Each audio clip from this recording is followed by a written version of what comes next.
Part 2. Abandoned. Chapter 4.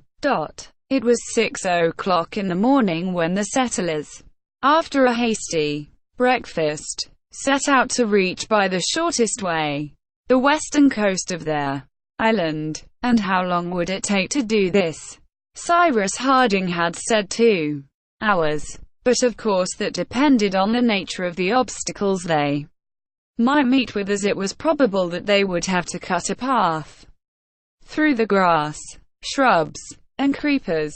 They marched axe in hand, and with guns also ready, wisely taking warning from the cries of the wild beasts heard in the night. The exact position of the encampment could be determined by the bearing of Mount Franklin, and as the volcano arose in the north at a distance of less than 3 miles, they had only to go straight towards the southwest to reach the western coast.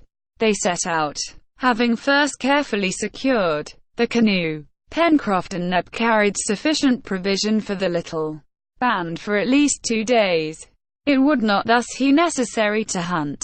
The engineer advised his companions to refrain from firing, that their presence might not be betrayed to anyone near the shore.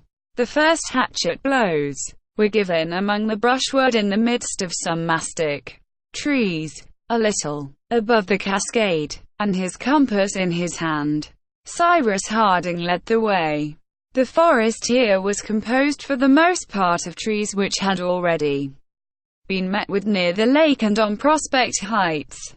There were deodars, Douglas firs, casuarinas, gum trees, eucalypti, hibiscus, cedars, and other trees, generally of a moderate size, for their number prevented their growth. Since their departure, the settlers had descended the slopes which constituted the mountain system of the island, onto a dry soil, but their luxuriant vegetation of which indicated it to be watered either by some subterranean marsh or by some stream.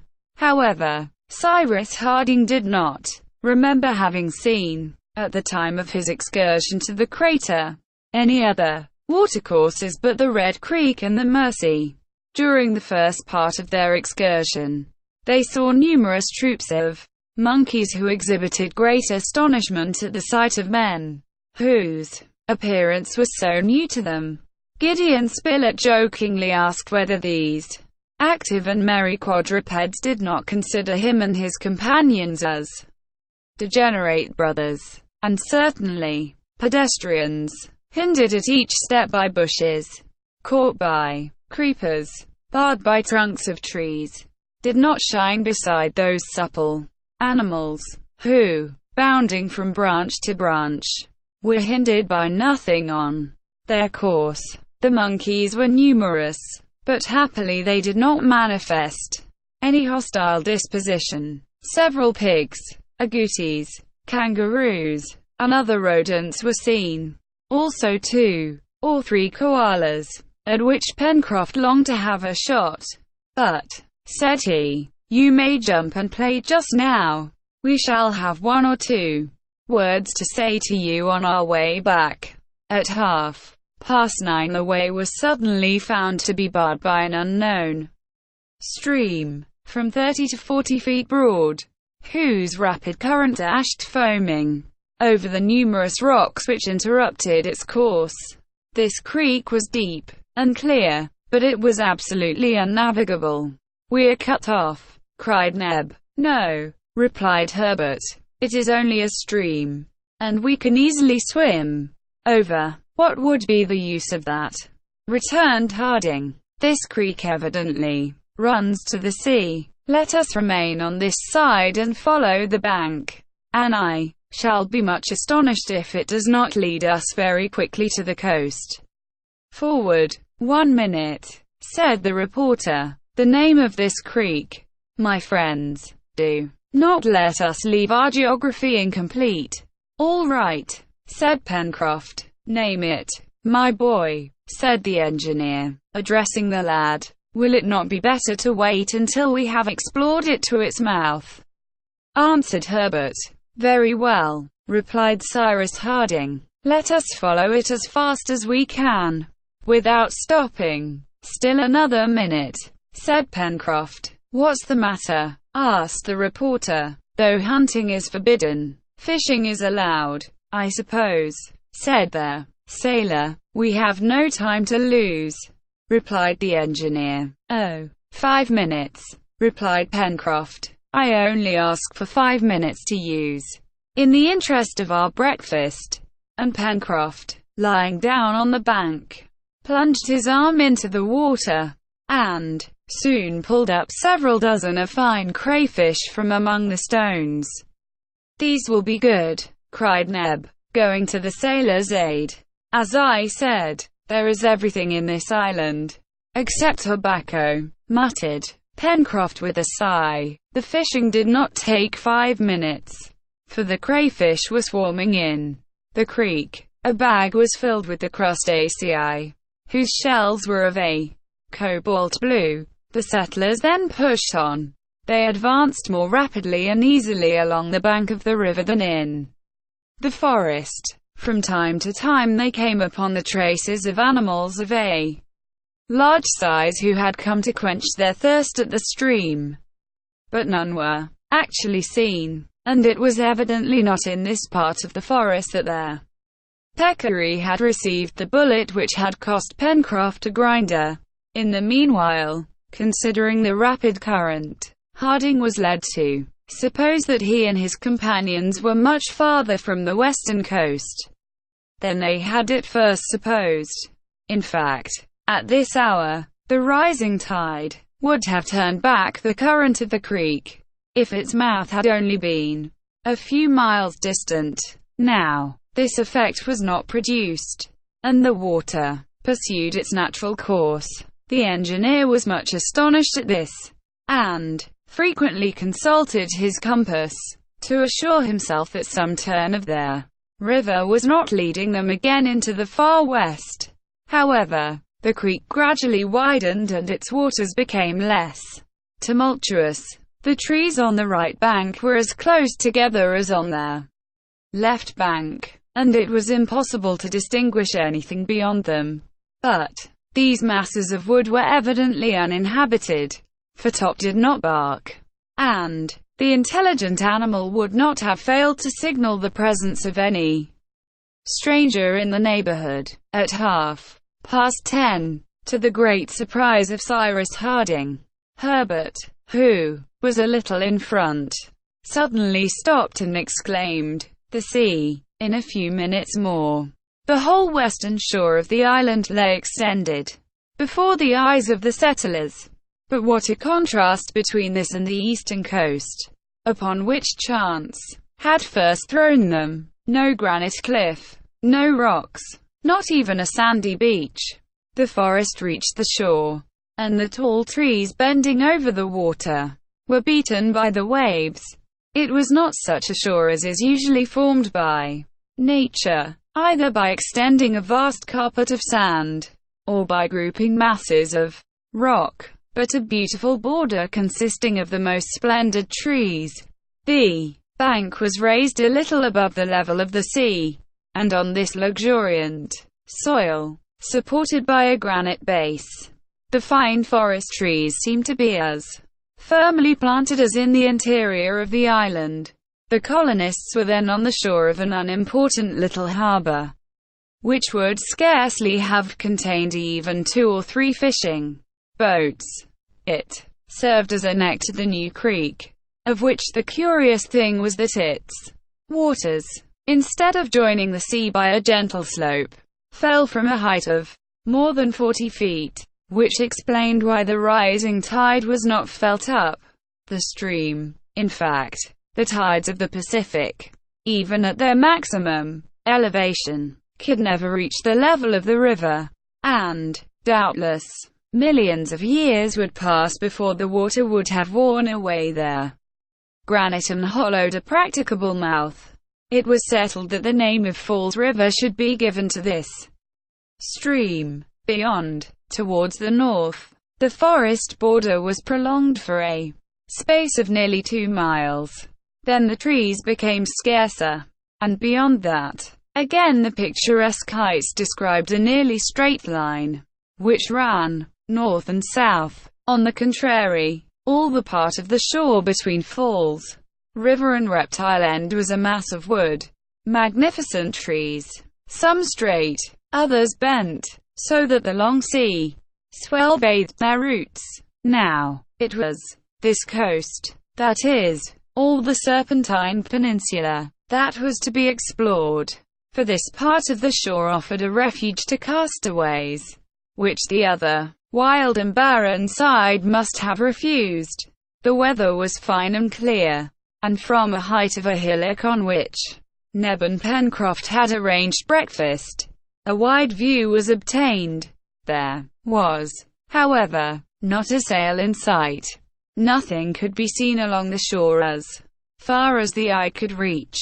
But the engineer would take nothing for granted, until he had explored the coast to the very extremity of the Serpentine Peninsula. Breakfast was soon dispatched, and at 11:30 the captain gave the signal for departure. Instead of proceeding over the summit of a cliff, or along a sandy beach, the settlers were obliged to remain under cover of the trees so that they might continue on the shore. The distance which separated Falls River from Reptile End was about 12 miles. It would have taken the settlers 4 hours to do this, on a clear ground and without hurrying themselves. But as it was, they needed double the time. For what with trees to go round, bushes to cut down, and creepers to chop away, they were impeded at every step. These obstacles greatly lengthening their journey. There was, however, nothing to show that a shipwreck had taken place recently. It is true that, as Gideon Spilett observed, any remains of it might have drifted out to sea, and they must not take it for granted that, because they could find no traces of it, a ship had not been cast away on the coast. The reporter's argument was just, and besides, the incident of the bullet proved that a shot must have been fired in Lincoln Island within 3 months. It was already 5 o'clock, and there were still 2 miles between the settlers and the extremity of the Serpentine Peninsula. It was evident that, after having reached Reptile End, Harding and his companions would not have time to return before dark to their encampment near the source of the Mercy. It would therefore be necessary to pass the night on the promontory. But they had no lack of provisions, which was lucky, for there were no animals on the shore, though birds, on the contrary, abound. Jacamars, couroucous, tragopans, grouse, lories, parrots, cockatoos, pheasants, pigeons, and 100 others. There was not a tree without a nest, and not a nest which was not full of flapping wings. Towards 7 o'clock the weary explorers arrived at Reptile End. Here, the seaside forest ended, and the shore resumed the customary appearance of a coast, with rocks, reefs, and sands. It was possible that something might be found here, but darkness came on, and the further exploration had to be put off to the next day. Pencroft and Herbert hastened on to find a suitable place for their camp. Among the last trees of the forest of the far west, the boy found several thick clumps of bamboos. "Good," said he. "This is a valuable discovery." "Valuable," returned Pencroft. "Certainly," replied Herbert. "I may say, Pencroft, that the bark of their bamboo, cut into flexible laths, is used for making baskets. That this bark, mashed into a paste, is used for the manufacture of Chinese paper. That the stalks furnish, according to their size, canes and pipes and are used for conducting water. That large bamboos make excellent material for building, being light and strong, and being never attacked by insects. I will add that by sawing the bamboo in two at the joint, keeping for the bottom the part of the transverse film which forms the joint. Useful cups are obtained, which are much in use among the Chinese. No, you don't care for that. But what? But I can tell you, if you're ignorant of it, that in India these bamboos are eaten like asparagus. Asparagus 30 feet high, exclaimed the sailor. And are they good? Excellent, replied Herbert. Only it is not the stems of 30 feet high which are eaten, but the young shoots. Perfect, my boy, perfect, replied Pencroft. I will also add that the pith of the young stalks, preserved in vinegar, makes a good pickle, better and better, Herbert. And lastly, that the bamboos exude a sweet liquor which can be made into a very agreeable drink. Is that all? Asked the sailor. That is all. And they don't happen to do for smoking? No, my poor Pencroft. Herbert and the sailor had not to look long for a place in which to pass the night. The rocks, which must have been violently beaten by the sea, under the influence of the winds of the southwest, presented many cavities, in which shelter could be found against the night air. But just as they were about to enter one of these caves, a loud roaring arrested them. "Back!" cried Pencroft. "Our guns are only loaded with small shot, and beasts which can roar as loud as that would care no more for it than for grains of salt." And the sailor, seizing Herbert by the arm, dragged him behind a rock, just as a magnificent animal showed itself at the entrance of the cavern. It was a jaguar of a size at least equal to its Asiatic congeners. That is to say, it measured 5 feet from the extremity of its head to the beginning of its tail. The yellow color of its hair was relieved by streaks and regular oblong spots of black, which contrasted with the white of its chest. Herbert recognized it as the ferocious rival of the tiger, as formidable as the puma, which is the rival of the largest wolf. The jaguar advanced and gazed around him with blazing eyes, his hair bristling as if this was not the first time he had scented men. At this moment the reporter appeared round a rock, and Herbert, thinking that he had not seen the jaguar, was about to rush towards him, when Gideon Spilett signed to him to remain where he was. This was not his first tiger, and advancing to within 10 feet of the animal he remained motionless, his gun to his shoulder, without moving a muscle. The jaguar collected itself for a spring, but at that moment a shot struck it in the eyes, and it fell dead. Herbert and Pencroft rushed towards the jaguar.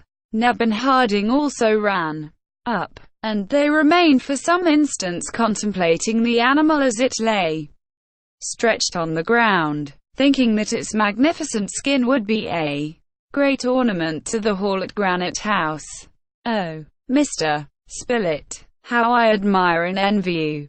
cried Herbert, in a fit of very natural enthusiasm. "Well, my boy," replied the reporter, "you could have done the same." "I," with such coolness. "Imagine to yourself, Herbert, that the jaguar is only a hare, and you would fire as quietly as possible." "That is," rejoined Pencroft, "that it is not more dangerous than a hare." "And now," said Gideon Spilett, "since the jaguar has left its abode, I do not see, my friends, why we should not take possession of it for the night." "But others may come," said Pencroft. "It will be enough to light a fire at the entrance of the cavern," said the reporter, "and no wild beast will dare to cross the threshold into the jaguar's house." "Then," replied the sailor, dragging after him the body of the animal, while Neb skinned the jaguar, his companions collected an abundant supply of dry wood from the forest, which they heaped up at the cave. Cyrus Harding, seeing the clump of bamboos, cut a quantity, which he mingled with the other fuel. This done, They entered the grotto, of which the floor was strewn with bones. The guns were carefully loaded, in case of a sudden attack. They had supper, and then just before they lay down to rest, the heap of wood piled at the entrance was set fire to. Immediately, a regular explosion, or rather a series of reports, broke the silence. The noise was caused by their bamboos, which, as the flames reached them, exploded like fireworks. The noise was enough to terrify even the boldest of wild beasts. It was not the engineer who had invented this way of causing loud explosions, for, according to Marco Polo, the Tartars have employed it for many centuries to drive away from their encampments the formidable wild beasts of Central Asia.